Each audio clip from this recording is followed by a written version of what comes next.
Hi, and thank you for joining us on another segment of Veterans Serving Veterans with New England Veterans Liberty House.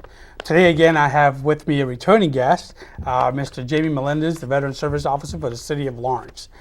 Before I get into, or actually our topic today, it's going to be Chapter 115. We did this topic last year, but we felt that we really didn't have a lot of time really to have a really good discourse about Chapter 115. So Jamie Melendez was gracious enough to volunteer to come back to our show. But before we go into that, there's a couple of things that you want to mention that are coming up. So please take it away. First off, thank you for having me. Thank you for being back. This is great what you're doing, getting information out. It's extremely helpful to me. Yeah. But coming up on May 17th, we have our local, what we call our 12th annual Beautification Day. It's a day that we take out to clean up our cemeteries, change out our veterans markers and flags. So very much needed. Absolutely. On a yearly basis, you know, the flags are out there and we want to replace them. And so what we've had is, over the last 12 years, is that Saturday prior to the Memorial Day weekend, we go out and we clean out the cemeteries as best we can. Well, this year what we're doing is to thank my volunteers that come out, and I hope people come out. You know, it's a great day. Bring the children. It teaches them traditions and history. Oh, absolutely. I believe that. Yes. It's a very patriotic day. So. And so what we're doing, basically to thank the volunteers, the boathouse, the Greater Lawrence Community Boathouse. That's in South Lawrence, right? In South Lawrence, has graciously decided they're going to provide their facility for after 9 to 12. We will be out at the cemetery changing out all the markers and the flags, get all that cleaned up. Which takes time. It does. But after 12, we'll be moving over to the From boathouse. From the cemetery to the boathouse. To the boathouse. This is something different, right? Yeah, This is the first time? It is the first time. Year? First year. And we're going to provide a cookout for our volunteers. Yep, and a way to say thank you to the community. And I think you do that every yes, we do. Beautification Day. A small light lunch at least. You do. But this time we'll have, you know, the boathouse. They're going to be providing boat rides to the children. Get out of here, really? Plan on doing a small, not as big as we have in the past. Basically a ceremony for the disposal of the U.S. flags, and a small wreath ceremony on the river. At the yes, boathouse at area? the boathouse. So how is that going to take place now for the disposal of? The disposal of the flags still happens at the cemetery. Okay. But it just won't be a featured event as it has been in the past. Sure. This time we'll do a small ceremony, more of informational for the volunteers to see how we dispose of the flags. Okay, so it could be one flag, and then you're taking it apart according to protocols. Exactly. Okay. And so we'll do that, and again we'll have a wreath laying ceremony. Tell us about the wreath, though. Why the wreath this year? Well, it's basically a wreath for our fallen. Typically, on Memorial Day, we present a wreath to our fallen at the cemetery. Many years past in Lawrence, there was an organization, a wives organization of sailors, and they used to every year do a wreath at the river for sailors specifically. Sure, for fallen sailors. Sailors. And there is a monument, I believe. Yes. In the that bridge that goes across. Absolutely. But so we decided to incorporate the wreath laying ceremony as a part of that, but moreover for all our veterans, to remember them on Memorial Day. So all of that will take place between 12 and 4 p.m. at the boathouse on the 17th also. So I ask you, if you have the time, come out and help and show the tradition to our children and enjoy the festivities afterwards. You know what? It's a great cause. It's a really good cause. I've been a part of it for a couple of years, not back to back, but I've been there a couple of years. Once with Tom, the Veterans Service Officer out of Methuen, helped him, and then last year we took part of it. To me, again, I think it's a very important event, not just not because it symbolizes a lot, but because it's just the patriotic way of being able to help those that had fallen. And one thing is bringing your kids. I love to bring my kids and teach my kids why we're doing it, why we go Absolutely. ahead and cut the flag the way we do, why we bury it or burn it in accordance to protocol. All that stuff, it's just something that I think it's a good tradition to pass on to your kids to know, where they, where it all started, you know what I mean, and where you're at now. And why You know it's what I mean? important. Yeah, Why it's important to remember them. You know what I mean? So that's great. So that's again, that is going to be May May 17th. 17th. Yeah, May 17th from 9 a.m. to 12 p.m. And the gathering is going to be at the Bellevue and St. Mary's Cemetery. It's going to be at the St. Mary's Coliseum. Okay. And then I'm from- sorry, Mausoleum. Mausoleum. And then we'll meet there. Okay. And I must mention that this is a partnership between the cities of Methuen and Lawrence. That's true. Um, They do that. because we share the cemeteries. So please, if you can make it, please go out there.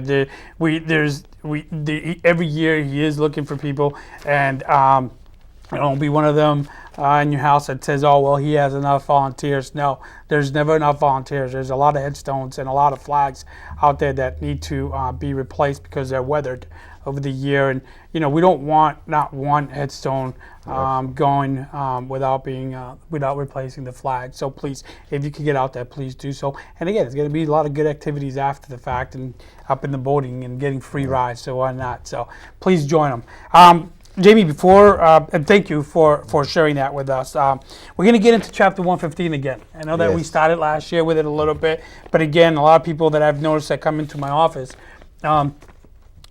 unless they come from your office to my office, and if I just have walk-ins, when I mention to them, hey, have you gone to see the Veteran Service Officer, Jamie Melendez, about Chapter 115, you could automatically see that look in the face like, what are you talking What about? is that exactly? What's Chapter 115? So I have to go in and explain what Chapter 115 is. So explain to us a little bit again what Chapter 115 is. Absolutely. Chapter 115 basically is under Massachusetts general laws.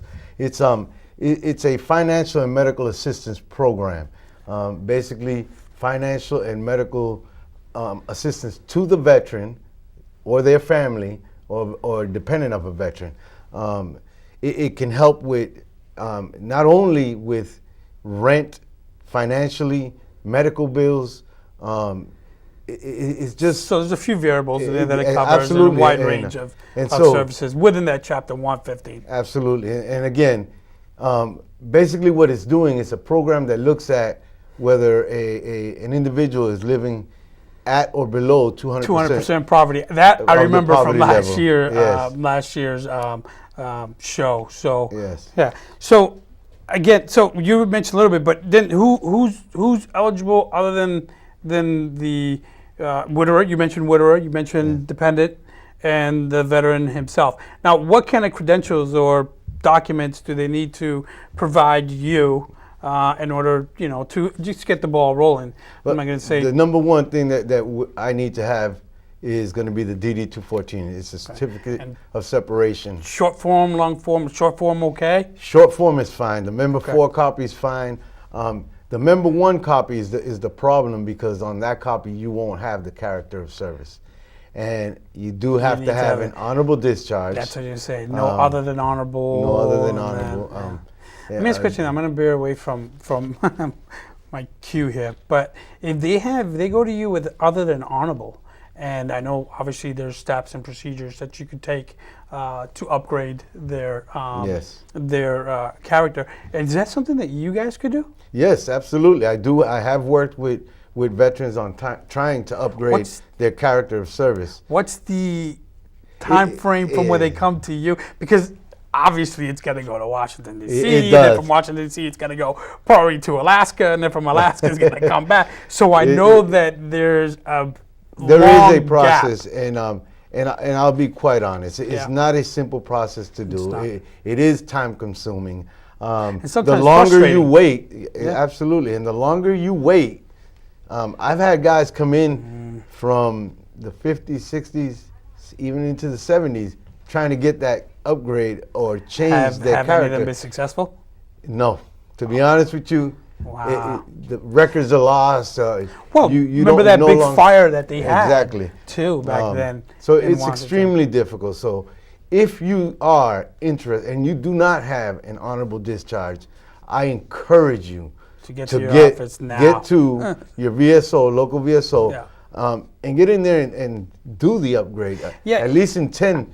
I Make the wanna- intent. Yeah, I want to also let you all know that, again, like he mentioned, it's not going to be an easy process. It's going to be a lengthy process. So you can't get discouraged. I understand that you get to run around a lot of times to the VA systems and other organizations that provide services for veterans, but there's a process. There really is, and I know you're probably tired of hearing that because I'll be witness that I am tired of hearing that phrase, but it's a lengthy process, unfortunately.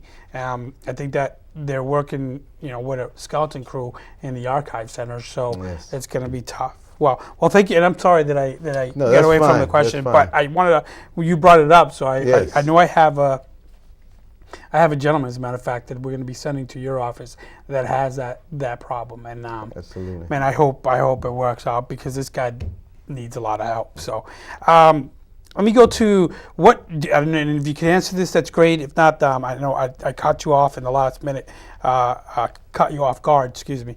What is the percentage rate of the new Chapter 115 cases in the city of Lawrence since last time you and I spoke? And I know you've had growth. I mean, Oh, I definitely have. It might be a good 50-60% growth It has. from that point. It's about 50% Wow.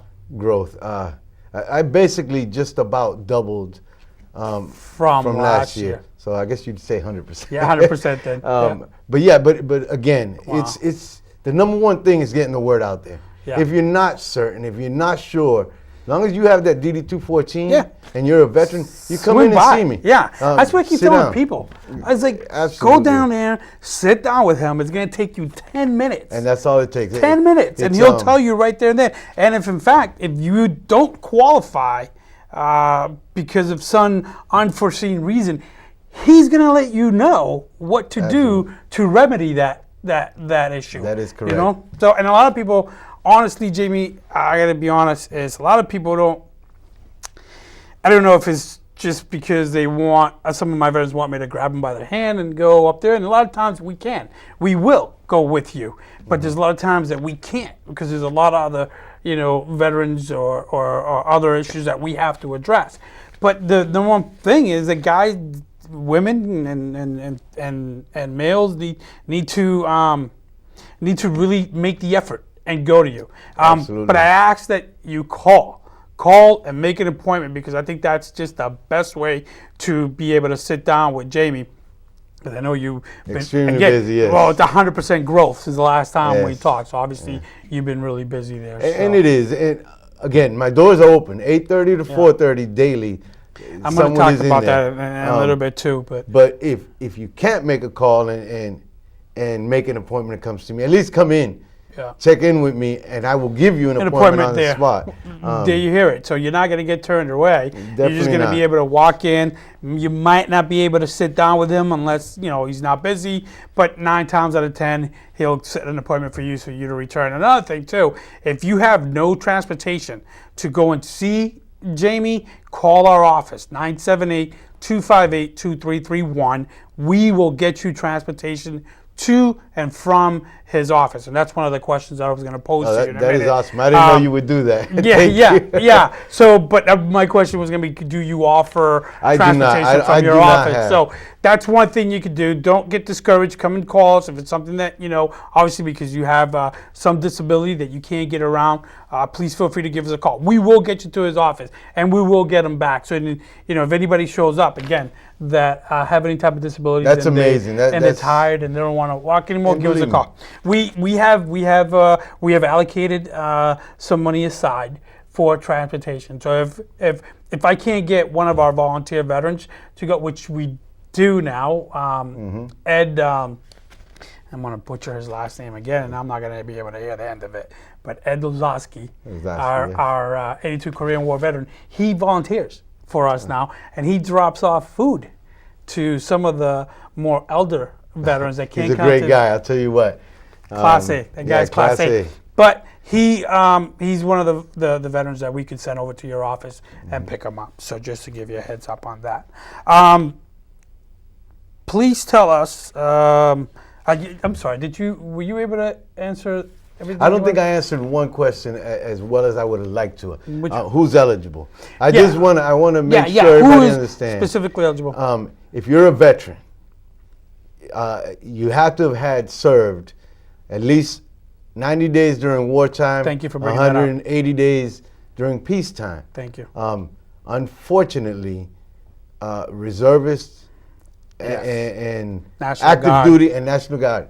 Active duty time for training does not make you eligible. No. If you are a reservist, National Guard, you have to have been activated Yep. for For that Title period of 10 time. for that period of time, Yeah. for at least 90 days Yeah. or The- 180 days. I know, and then to me, well, you know where I stand in that. But, Yeah,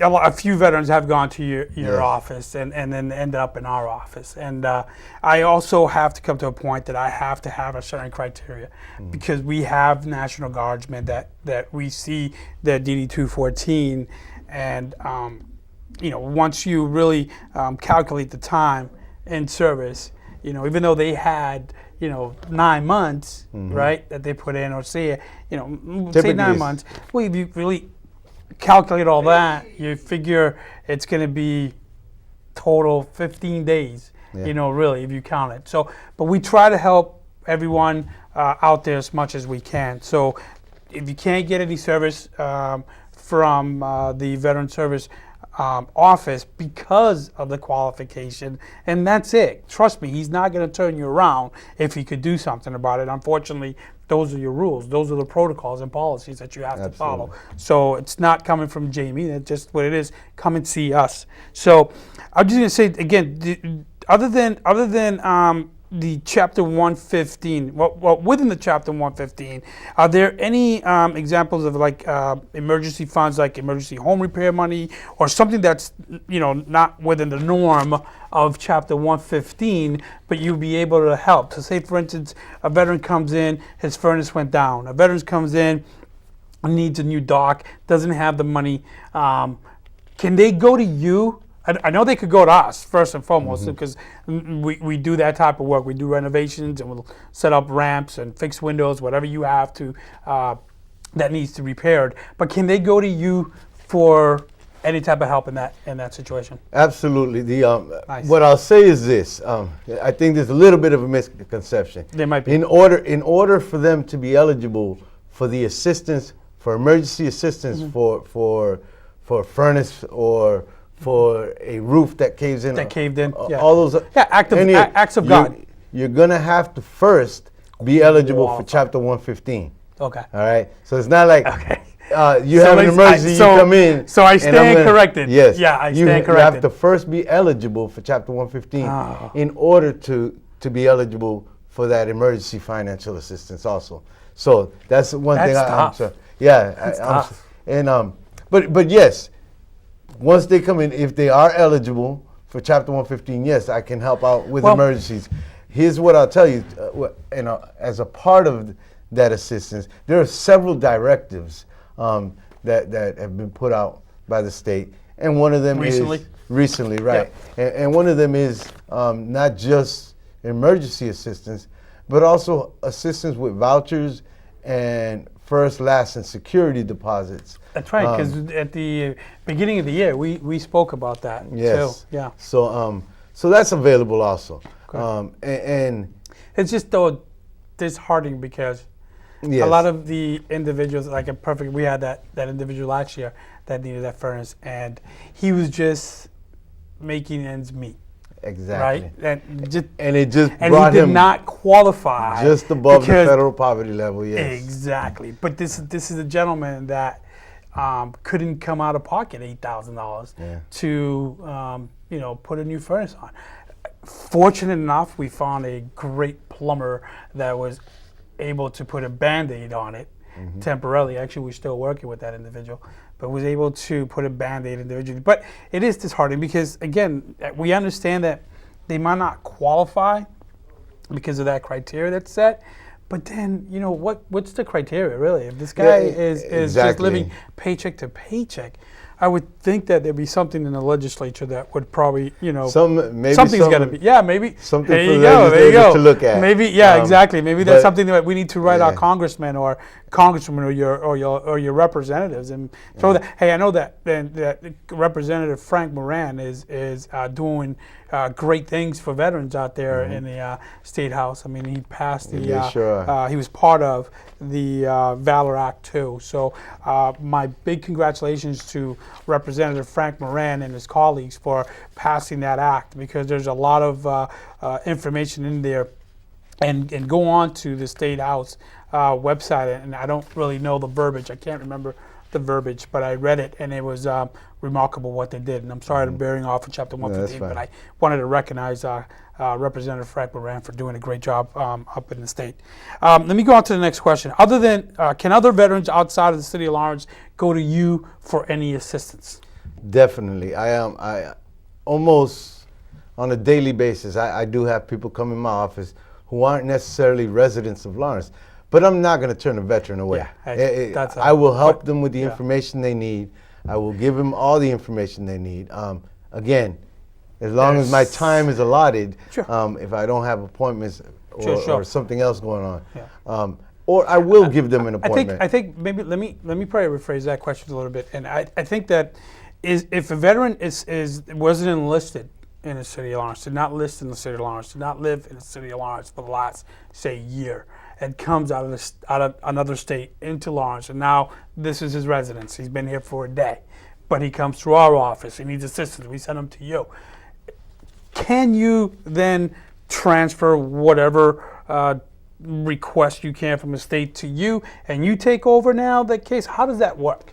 Absolutely, yes. Am I close? Yeah, you're right there. Was it? Hit the nail on the head. All right. Yes. I was if reaching the for that one. individual is now determined that he's going to live or stay here in Lawrence, yes, Nice. I absolutely could You take can. care of him. That's good.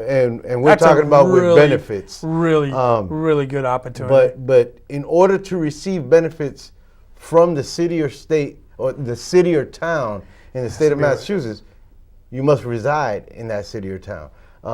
But again, with my local VSOs, Yep. we can transfer cases between each To other. each I've other. had guys that have moved yeah, you into Methuen. and or- last or- year you did that. Yes. Yeah, last year. I'm sorry, I remember had that. the So if lady- an individual comes here from another state, is here one day, Jamie, Yes. 1 day, but is going to be stay here. Now is that enough for That them definitely to is enough. receive? It definitely is enough. As long as you're a Do veteran, you need you're like eligible. a Massachusetts license or anything that? Well, or you I get a- do. There is a means test that we do, basically, but it's simple. It's simple stuff. All I need to know is, are you staying in Lawrence? Yeah. If you are, and I've had veterans that are moving through, and I had one last year came from New York, and the guy, he came here specifically. His sisters live in Lawrence. He was staying on their couch. She wrote me a letter. He's staying here. Okay. And the offer of service is good. And I was able to help him. I was able to help him not only with Chapter 115 assistance, but also with locating employment. The guy is now working for the VA in Bedford. Outstanding. I think you mentioned that. Yes, Yeah, good for you. So I mean, Good for you. definitely there's assistance, benefits, and people who are willing to go the extra mile, such as your organization. Sure. We to try. ensure that our veterans are taken care of. Sure. I think Lawrence is a great place for a veteran to come if you absolutely. need help. I'm going to tell you right Absolutely. now, there are so many options, and we've established a good rapport with other veteran organizations across Merrimack Valley that I really do think that if you're a veteran in the city of Lawrence and you don't get the assistance you need, that's because you're not looking for it. Exactly. You're not looking for Come it. see me. Jamie, yeah, before we go, because we don't have much time, let us know about the events that are coming up in the next few months that you think we, the veterans, should know about besides the Beautification Day. What do you have coming up, Anthony? Well, obviously Memorial Day. Right Day. after that, the week after is Memorial Day, the 26th. We'll be holding our Memorial Day ceremony at Bellevue Cemetery at the Veterans Lot up at the top of there. the hill Been there. by the Red Barn. A very good ceremony. Yes, very nice ceremony. Where again we will do another wreath laying ceremony there, and after that, Little is things here and yeah, there. it's going to slow down a little bit for the summer. I was but- going to ask a couple more questions here, but I think I'm going to go to one specifically. Yes.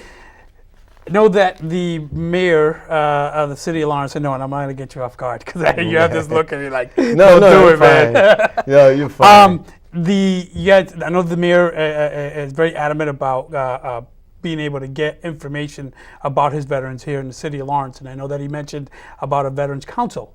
Oh yes, that's very good. Please tell me a little bit. We have like 2 minutes probably, so tell me about the veterans council. How's that going, and when do you think it's going to be off the ground?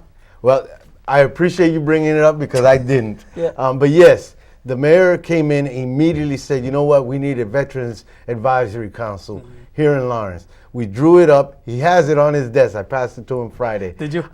So he's looking at it right now. And he's going to, soon coming out is we're going to put it out that we are looking for veterans and non-veterans who to become a part of the Veterans Advisory Council. What's the whole purpose of the Veterans Council, though? What is it going to be? Is it going to be more geared for like recognitions? Is it going to be more for